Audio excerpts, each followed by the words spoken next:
Hey, how's it going there, folks? Welcome back here to a Thursday morning here, 10:33 a.m. California time, August 1st, 2024, first day of August. Latest activity here on the Earthquake 3D globe shows a 1.9 coming into the Hawaii area. Also a 3.4 earthquake here across the Java Trench, just around the southern Sumatra area. We'll get to earthquake activity here in just a little bit. Got some space weather activity still ramping up overnight with a couple more M flares. These are some long duration M flares with subsequent CMEs associated with these flares. Now, some of these are Earth directed, some maybe not so much here. We'll look at the forecast in a minute. But there's a couple decent M flares up around the X flare category. Quite close, but not quite the X flare. And these are pretty thick in terms of the graph lines here, indicating associated CMEs with those flares. So we're continuing to sizzle here with the M flare activity. Haven't seen an X flare yet, at least not in the last 24 hours, 48 hours or so. We did see one a couple days ago, very close to the X flare category.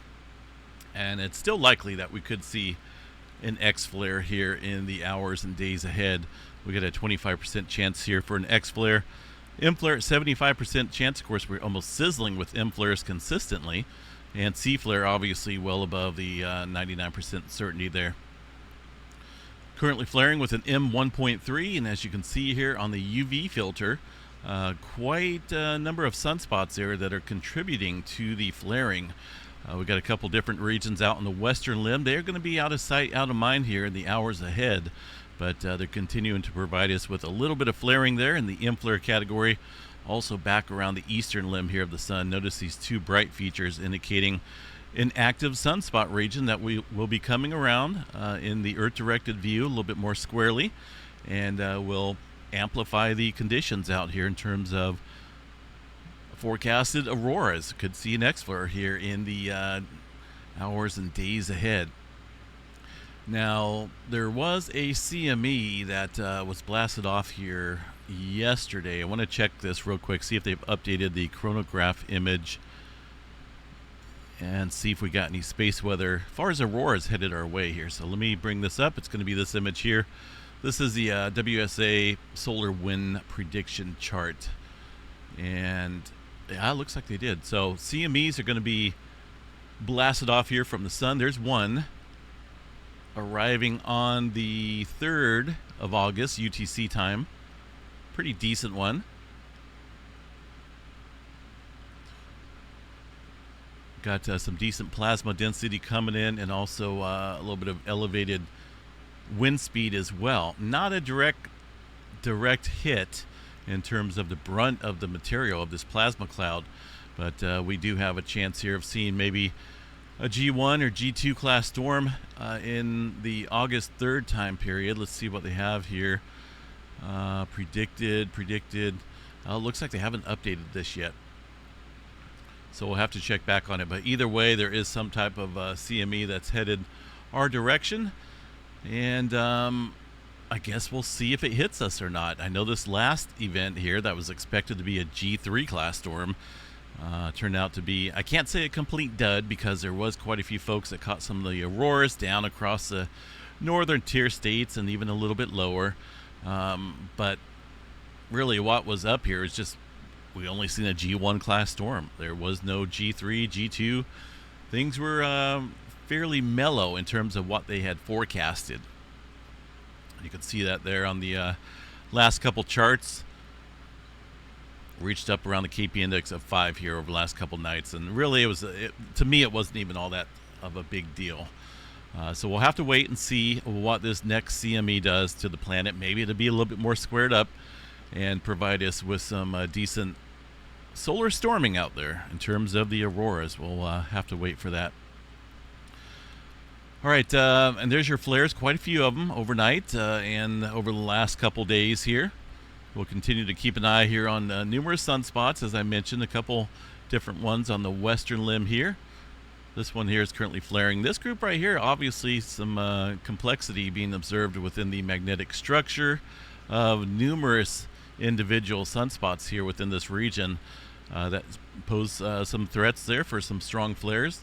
Also back here across the eastern limb, a couple different regions here that are quite complex. And complexity, I mean magnetically structured out here. There's a lot of intermingling of the different colors, indicating different polarities here within that sunspot. And that's what we need there to produce some significant flaring. So we'll continue to watch that in the hours and days ahead. As far as earthquake activity goes, let's take a look here at the last 24 hours on the globe. As far as largest movement goes, looks like a 5.6 earthquake up into the Alaska area, right along the Aleutian Trench here, about 6 miles into the subduction zone.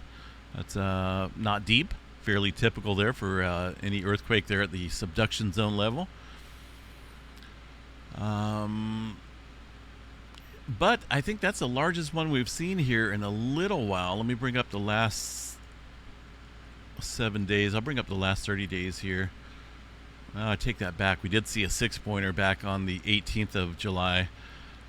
There a little bit further west along the plate boundary, along that subduction zone. But this 5.6 is second in line for the largest quake. So a little bit of adjustment going on here across the Aleutian Trench. Nothing major for now.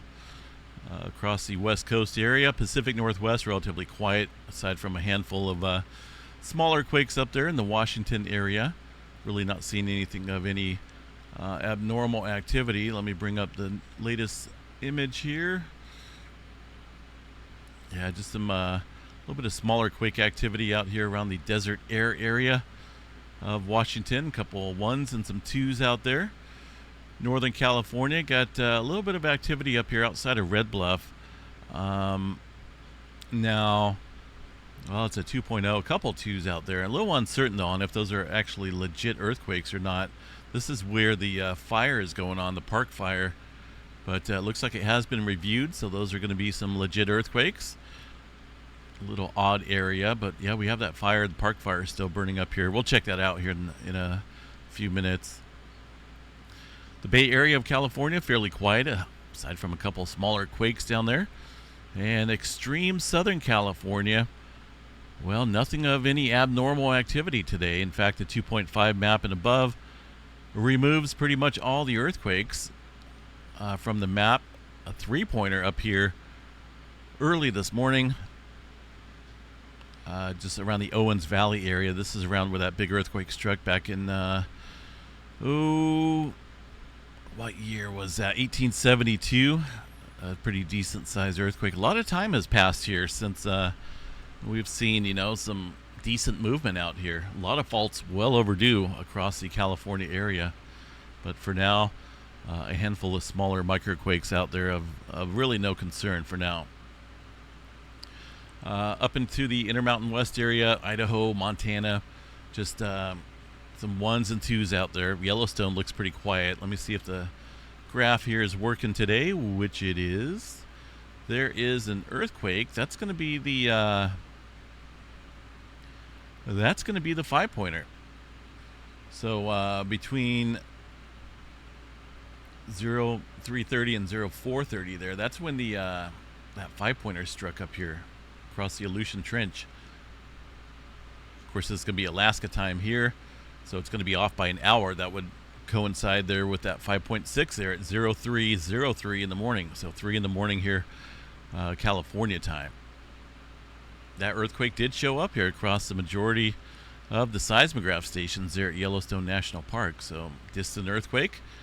As far as local activity goes, well, there's really not a lot. It looks like there was another earthquake here following that Alaska quake about 3 hours ago. Where was that one at? Let's see here.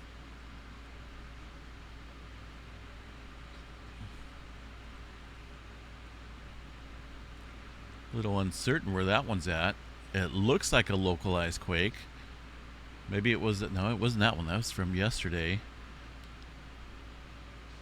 Let's see here. There was a 5-pointer in the West Chili Rise a couple hours earlier. That's possible. It could be that. I don't know though. Unless they've amplified up these graphs a little bit. A 5-pointer way down south here shouldn't show up at Yellowstone like that. I don't think it is.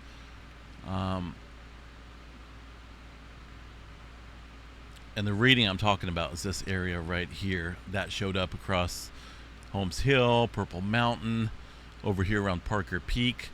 I'm not for sure where that's at. I'll have to look back on it and see if I can figure the exact location where that quake occurred.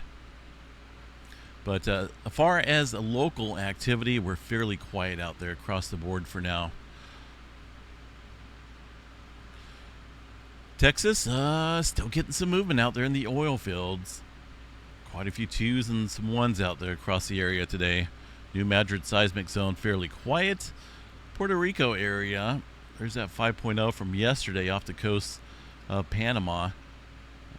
The latest quake here in this area shows a 4.1 around the Dominican Republic area, 65 miles deep here in this area.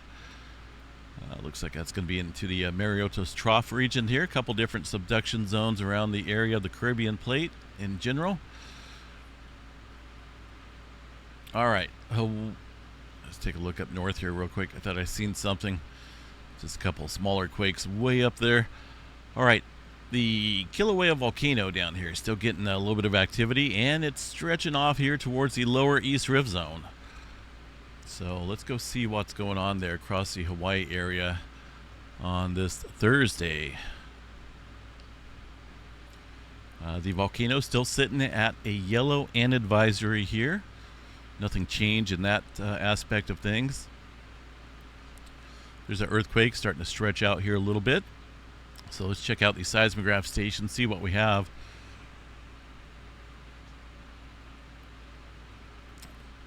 So earthquake activity, seen a handful of earthquakes here in the last 12 hours, nothing big. Getting a little, I'm not for sure what that noise is out here. That doesn't look like earthquake activity. It's too consistent there every couple minutes or so. But there is a handful of earthquakes out there in this area. I'm going to check out different seismograph station here, see what we got. Yeah, this one doesn't show that outside noise interference, but there's definitely some earthquake activity. Nothing of change, no major increasing movement. The tilt meter out here shows steady. There's our inflation event there about a week or so ago. Overall trend here across the summit area continues to go up. As you can see there on the chart, the past week, the past month, starting to go up. There's our huge magma displacement from the summit area. This went off to the upper East Rift Zone where I showed you the other tilt meter. And it's just kind of sitting over there now, continuing to stay pressurized underneath the area. Just a waiting game. Further out and about here across the rest of the world, what do we got there? 4.9 right now coming into the Chile area. There it is showing up on the seismograph stations. Looks like the plate boundary stations are back, so I have to add back up Yellowstone and Mount St. Helens and a couple other stations out there that I took offline, but it looks like they're running now. So there's that 4.9 earthquake in the Chile area showing up pretty nicely just right now. That would make sense because a 5.2 occurred down here into a divergent zone. This is separation of the Nazca plate here to the north and the Antarctica plate here to the south. This area is right about here where that earthquake struck. And I think there's a couple different divergent zones in this area. Might be some transform faults. There's a couple different, you can see the spreading seafloor center creating those ridges over time. This looks like it's occurred on a strike slip zone, but either way that does add further strain out here against this area. That's the general plate motion that we see in that area. Whenever we do see some earthquake activity around the Nazca plate, that adds further strain out here against the Peru-Chile trench. So makes sense to see some four-pointers right now coming into this area. Following that 5.2, this is a more recent quake here. New Zealand area, fairly quiet, aside from a couple threes down there. Quiet zone out here today around Solomon Islands eastward. Still waiting on some filling in here across Solomon Islands. We really haven't seen any major movement out here in a little while. Typical clustering going on around the Indonesia Islands area. And we got some deeper movement, some earthquake activity out here across the Middle East and the Mediterranean region. 4.3, fairly deep earthquake. Let me see where that's at. Underneath Romania, 83 miles underneath there. It's quite a deep earthquake.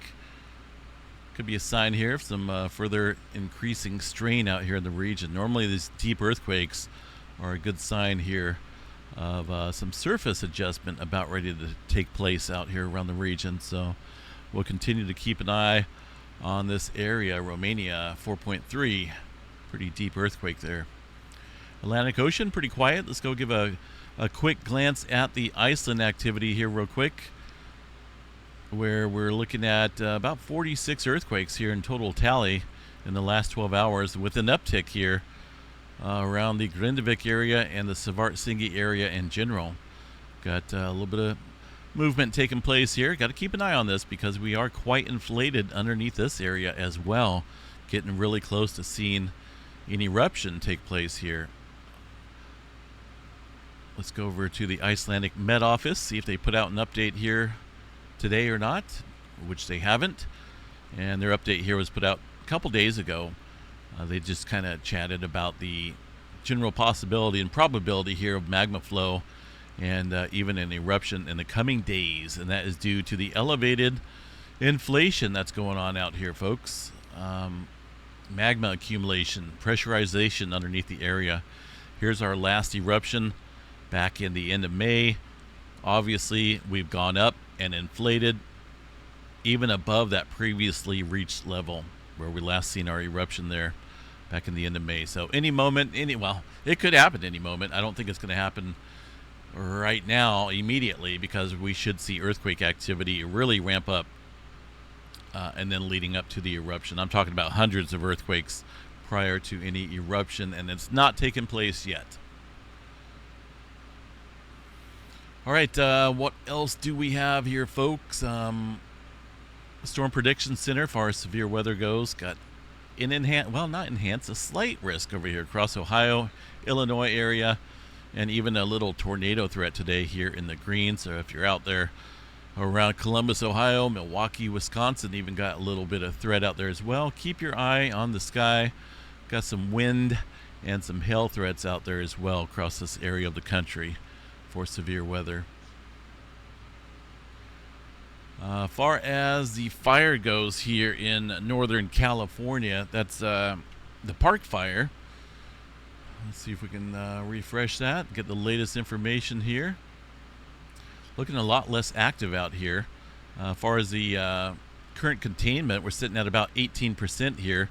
Almost 400,000 acres burned, with the main hotspot area. These are satellite-based hot imagery detection sites leading up on the eastern side. Now this is higher terrain,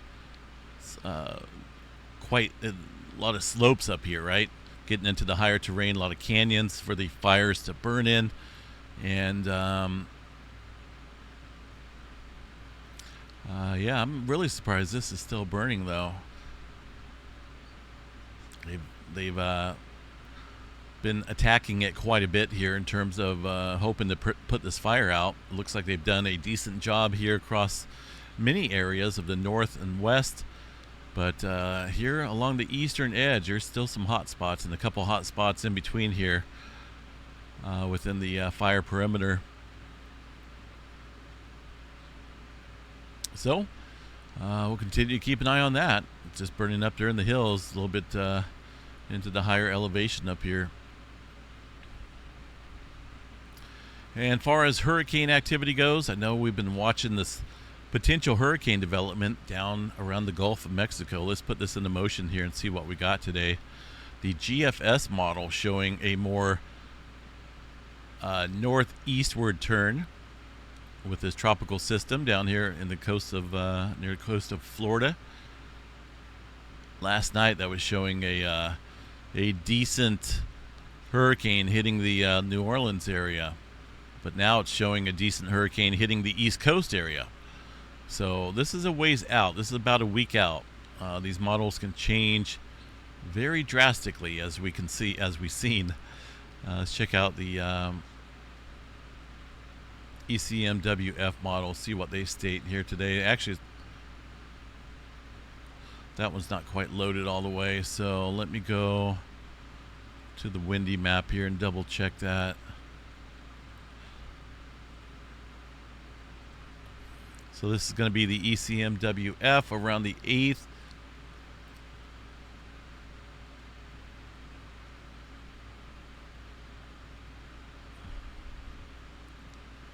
Yeah, this one here really doesn't show any major development down here. The GFS, obviously, it does, but there's a whole lot of uncertainty going on here between the weather models. So as we get closer to this time period, we'll see a little bit more accuracy being reported in these weather models. Let me check out current storms here. Carlotta, that's not going to be a threat to land. It will reach hurricane status out there in the eastern Pacific, but it's expected to run into some ridging and will ultimately be squashed. But here's the potential. This is it's called Invest 97L. It's not quite a tropical storm. It's more like just some type of wave, tropical wave out here that's getting a little bit of interesting activity with it as far as convection goes. Here's the GFS model runs. They're all over the place right now. It's so far out. It could still take a westward turn. It could head north. It could head east. Might as well just draw lines all over the place, because right now there's no consistency with where this thing is going to develop, where it's going to go, how strong it's going to be. So we'll have to keep checking back here on 97L, the Invest tropical wave out here. I'm sure it will eventually become some type of tropical storm, but we'll keep checking back on it. Have yourself a good day, folks. We'll catch you guys back out here later this evening for the Thursday night update. Stay safe out there.